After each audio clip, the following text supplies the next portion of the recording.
Hello bachcho, let's see this question, and the question says the protoplast of two different species are fused in option A micropropagation, option B somatic hybridization, option C clonal propagation, option D organography. हमारा question यहाँ पर ये पूछ रहा है कि अगर दो डिफरेंट स्पीसीज के प्रोटोप्लास्ट कंबाइन करते हैं तो ये कौन सा प्रोसेस कहलाता है।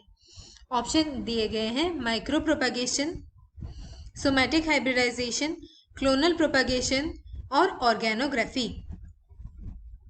हमारा की कॉन्सेप्ट यहाँ पर ये रहेगा कि जब दो डिफरेंट स्पीसीज के प्रोटोप्लास्ट फ्यूज करते हैं तो ये प्रोसेस क्या कहलाता है। हमारा की कॉन्सेप्ट रहेगा सोमैटिक हाइब्रिडाइजेशन के ऊपर। साइंटिस्ट दो प्लांट सेल को लिए हैं और एंजाइम से उनके सेल वॉल और सेल मेम्ब्रेन को डाइजेस्ट किए हैं, उससे सिर्फ नेकेड प्रोटोप्लास्ट बाकी रहता है और ये जो नेकेड प्रोटोप्लास्ट रहता है उसे फ्यूज करते हैं। फ्यूज करने के बाद जो प्लांट सेल बनेगा उससे नया प्लांट बनाते हैं।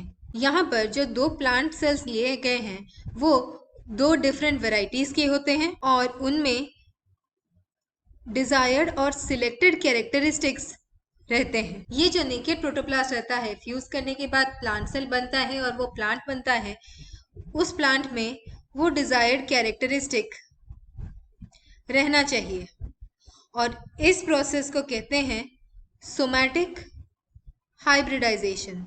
सोमैटिक हाइब्रिडाइजेशन एक्सपेरिमेंटली किया गया है। दो प्रोटोप्लास्ट लिए गए थे, एक टमाटो का, दूसरा पोटैटो का, और उसे फ्यूज किया गया था और उससे जो प्लांट बना था वो बना था, उसे कहते थे पोमैटो। लेकिन उसमें वो डिजायर्ड कैरेक्टरिस्टिक दोनों के प्रेजेंट नहीं थे, इसीलिए उसका यूज कमर्शियली नहीं किया गया। और हमारे क्वेश्चन के हिसाब से जब प्रोटोप्लास्ट दो डिफरेंट स्पीसीज के फ्यूज करते हैं तो उसे कहते हैं option B somatic hybridisation. Micro propagation वो प्रोसेस होता है जब टिश्यू कल्चर से एक प्लांट के कई सारे छोटे प्लांटलेट्स बनते हैं, वो भी एक शॉर्ट पीरियड ऑफ टाइम में।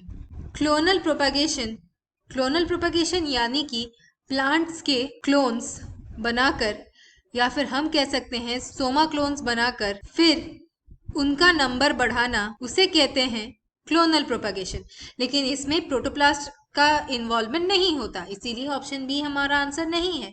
और ऑर्गेनोग्राफी वो होता है जिसमें स्ट्रक्चर और फंक्शन एक्सप्लेन किया जाता है लिविंग ऑर्गेनिज्म के ऑर्गन्स का, इसीलिए ऑप्शन डी भी हमारा आंसर नहीं है। हमारा आंसर है ऑप्शन बी सोमैटिक हाइब्रिडाइजेशन।